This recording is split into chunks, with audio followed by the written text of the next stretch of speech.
মাছ শেষ হয়ে গেলেও মাছের লেজা কেউ খেতে চায় না, কাটার ভয়ে সবাই লেজা দেখলেই পালায়। তাই মাছের মাথা লেজা দিয়ে আজকে দুটো রেসিপি বানিয়ে নেব। এটা 1.5 কেজি ওজনের রুই মাছ, মাথাটা বেশ বড় সাইজের, তাই কেটে 6টা টুকরো করে নিয়েছি। আর ফ্রিজ থেকে বার করে ঠান্ডা কাটানোর পর এটাকে লবণ আর হলুদ মাখিয়ে নিয়েছি। নমস্কার বন্ধুরা, হেসেল বনলক্ষীতে আপনাদের সকলকে স্বাগত জানিয়ে একটা আস্ত রুই মাছের শুধুমাত্র মাথা এবং লেজা দিয়ে বানিয়ে নিচ্ছি দুটো রেসিপি, যা স্বাদ হবে দুর্দান্ত। প্রথমে ছোটো চামচের হাফ চামচ মেথি অল্প আছে শুকনো কড়াই ড্রাই রোস্ট করে নিচ্ছি। আর মেথিটা যখন এরকম চুটুর পুটুর করবে আর একটা সুন্দর সেন্ট উঠবে, তখনই বোঝা যাবে মেথিটা ভাজা হয়ে গেছে। দেখুন বন্ধুরা, কড়াইয়ে মেথিগুলো কেমন ফুটতে লেগেছে। এখন এর থেকে আর বেশি মেথিটা ভাজবো না। এই মেথিটা ঢেলে রেখে ঠান্ডা করে গুঁড়ো করে নিতে হবে। মেথিটা ঢেলে রেখে কড়াই দিচ্ছি সর্ষের তেল। তেলটা এখন খুব ভালো করে গরম হওয়ার পর মাছগুলো ভেজে নিতে হবে। প্রথমে লেজাটাকে ছেড়ে দিলাম, মাথার সাইডে যে কানকো পিসগুলো আছে সেগুলোকে ভেজে নিচ্ছি। মাছের একটা সাইড ভাজা হলে মাছগুলোকে উল্টে পাল্টে বেশ খড়া করে ভেজে নিতে হবে। আজ খুবই অল্প পরিমাণ মাছ রান্না করছি, শুধুমাত্র লেজা এবং মুড়ো। অল্প পরিমাণ মাছ বলে আপনারা আবার ভেবে বসবেন না যে রেসিপি দুটো খারাপ। রেসিপি দুটো কিন্তু সত্যি খুবই ভালো, কিন্তু আজকে বাড়িতে খাবার মতো কেউ নেই, তাই এত অল্প আয়োজন। দেখুন বন্ধুরা, এই মাছগুলো আমি খড়া করে ভেজে নিলাম। এখন এই মাছগুলোকে তুলে নিচ্ছি। এই তেলে আবার বাকি মাছ কটাকে ভেজে নিচ্ছি।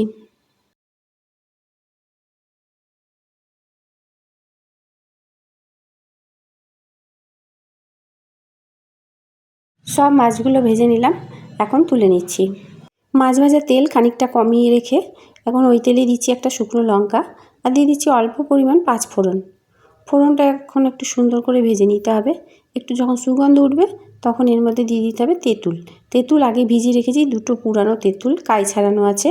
এটাকে ভালো করে চটকে তার যে জলটা সেটা এর মধ্যে দিয়ে দিচ্ছি। ওই তেঁতুলের বাটিতেই আরেকবার জল নিয়ে তেঁতুলটাকে আরেকবার ভালো করে চিপে নিয়ে ওই জলটাও এর মধ্যে দিয়ে দিচ্ছি। এখন দিয়ে দিচ্ছি পরিমাণ মতো লবণ আর দিচ্ছি চিনি। এখানে চিনির পরিমাণটা একটু বেশি দিতে হয়, আমি 2 টেবিল চামচ দিলাম। এটা আসলে একটা মিষ্টি মিষ্টি হয় খেতে। দিয়ে দিচ্ছি 4টে কাঁচা লঙ্কা। টক নুন ঝালের ব্যালেন্সটা যদি ঠিকঠাক হয় তাহলে কিন্তু খেতে ভালো লাগে। চিনিটা এখানে একটু বেশি পরিমাণ লাগে। ফুটতে শুরু করলে মাছগুলো দিয়ে দিচ্ছি, ভেজে রাখা মাছগুলো। আপনারা যদি চিনি ইউজ না করেন তাহলে এটাতে গুড়ও দিতে পারেন, গুড় দিলেও খেতে খুব ভালো লাগবে। এখন মাছগুলো দিয়ে অনেকক্ষণ ফোটাতে হবে, যতক্ষণ না এই ঝোলটা গা মাখো মাখো হয়ে আসে। আমি এখানে 2 টেবিল চামচ চিনি দিয়েছি আর 4টে কাঁচা লঙ্কা দিয়েছি, তাতেই নুন টক ঝাল মিষ্টির ব্যালেন্সটা ঠিক আছে। আপনারা যদি আরেকটু মিষ্টি পছন্দ করেন তাহলে আরেকটু মিষ্টি দিতে পারেন, কারণ এটা যতটা মিষ্টি হয় ততই খেতে ভালো লাগে, চাটনির মতো খেতে হয়। দেখুন কারিটা অনেকটাই পুরো হয়ে গেছে আর এরকম মাখো মাখোই করতে হবে। একবারে মাছের গায়ে মাখো মাখো হয়ে লেগে থাকবে, তবেই খেতে ভালো লাগবে। গরম ভাতের সাথে খেয়ে দেখবেন, খেতে কিন্তু খুবই ভালো লাগে। আর এটা হচ্ছে বীরভূমের স্পেশাল টক। এখন যে মেথিটা ভেজেছিলাম সেইটা গুঁড়ো করে নিলাম, এর মধ্যে দিয়ে দিচ্ছি। এখন এটা খুব ভালোভাবে মিশিয়ে নিতে হবে যাতে মেথিটা সব জায়গায় সমানভাবে লেগে যায়। এই মেথি গুঁড়োটা কিন্তু দেবেন, তাহলে দেখবেন সেন্টটা খুবই ভালো হবে। মেথি গুঁড়োটা গোটা মাছটাতে ভালোভাবে মিশিয়ে নিলাম। এটাকে আপনারা মাছের চাটনিও বলতে পারেন, আবার মাছের তেঁতুল চচ্চড়িও বলতে পারেন। এটা হচ্ছে বীরভূম বর্ধমানের স্পেশাল টক। রঙটা যদিও কালো, খেতে কিন্তু খুবই ভালো। দেখুন বন্ধুরা, টকটা গা মাখো মাখো হয়ে গেছে, এর থেকে আর বেশি মারবো না। এখন গ্যাসটা বন্ধ করে এটা একটা সার্ভিং বাটিতে ঢেলে নিলাম।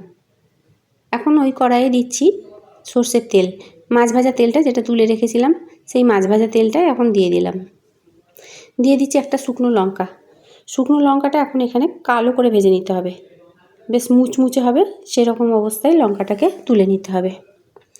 এখন দেখুন বন্ধুরা, ওই তেলের মধ্যে দিচ্ছি 4-5টা রসুন কুচি করে নিয়েছি। রসুনটা এই তেলের মধ্যে দিয়ে রসুনটাকে হালকা করে ভেজে নেব। তারপর এর মধ্যে দিয়ে দিচ্ছি একটা পেঁয়াজ কুচি। খুব ছোট্ট ছোট্ট করে পেঁয়াজটা কুচি করে নিয়েছি। পেঁয়াজটা এখন ভেজে নিতে হবে। দিয়ে দিচ্ছি একটা কাঁচা লঙ্কা, লঙ্কাটা আপনারা যেমন ঝাল খাবেন সেরকম দেবেন। দিয়ে দিচ্ছি পরিমাণ মতো লবণ।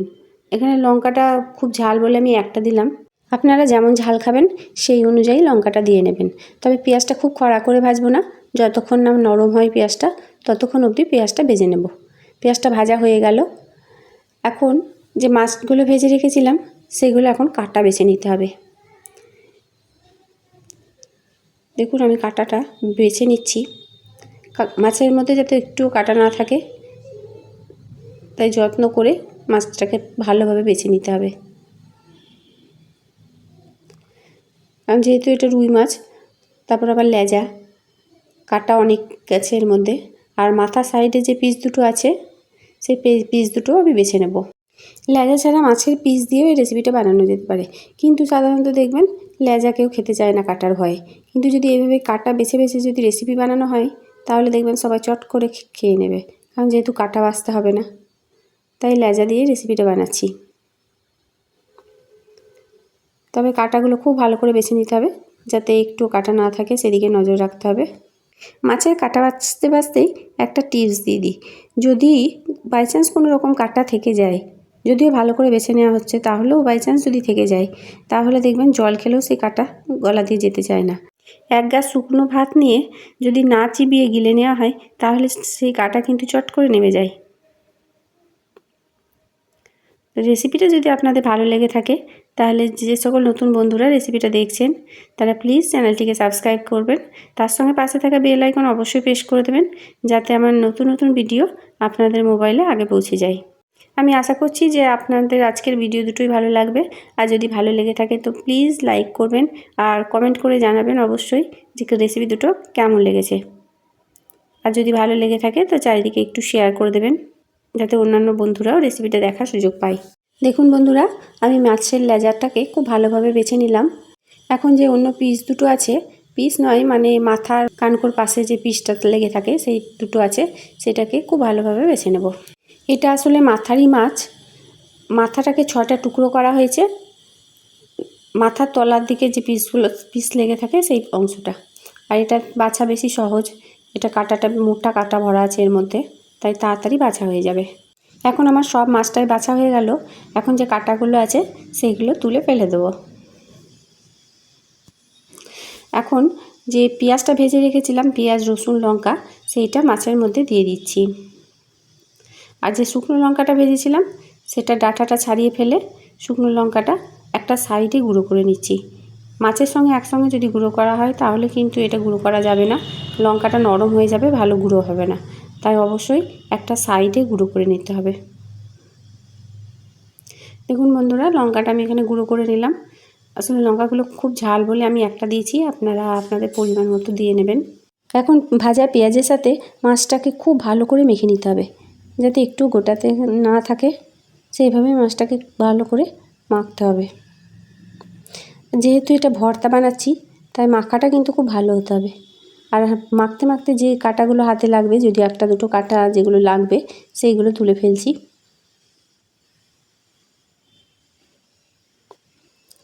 মাখার সময় অনেকটা বোঝা যায় কাটা আছে কিনা। যদি এক একটা থেকেই যায় তাহলে বাছার সময় হাতে লাগলেই বোঝা যাবে, সেটা তখন তুলে ফেলা যাবে। দেখুন বন্ধুরা, মাছটা ঠিক এইভাবে খুব ভালো করে মেখে নিতে হবে। আর যে কাঁচা লঙ্কাটা ছিল সেটাকেও চিপে মেখে নিলাম।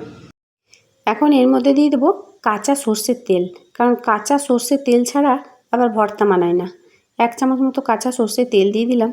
এখন তেল দিয়ে এটা খুব ভালোভাবে মিশিয়ে নিতে হবে। আর যে শুকনো লঙ্কাটা ভেজে রেখেছিলাম সেটাও ভালোভাবে মিশিয়ে নিলাম। ভর্তা মাখার উপরই নির্ভর করে, সমস্ত কিছু দিলেই ভর্তার টেস্ট বেশ ভালো লাগবে। দেখুন বন্ধুরা, এইরকম মাছের ভর্তা আপনারা যদি না খেয়েছেন তাহলে অবশ্যই একবার বানিয়ে নেবেন, গরম ভাতের সাথে কিন্তু খেতে খুব ভালো লাগবে। আমার মাছের ভর্তা তৈরি হয়ে গেল। এটা এখন গরম ভাতের সাথে পরিবেশন করা যাবে। মাছের টক এবং মাছের ভর্তার মধ্যে কোন রেসিপিটা আপনাদের ভালো লাগলো সেটা একটু প্লিজ কমেন্টে জানাবেন। ধন্যবাদ।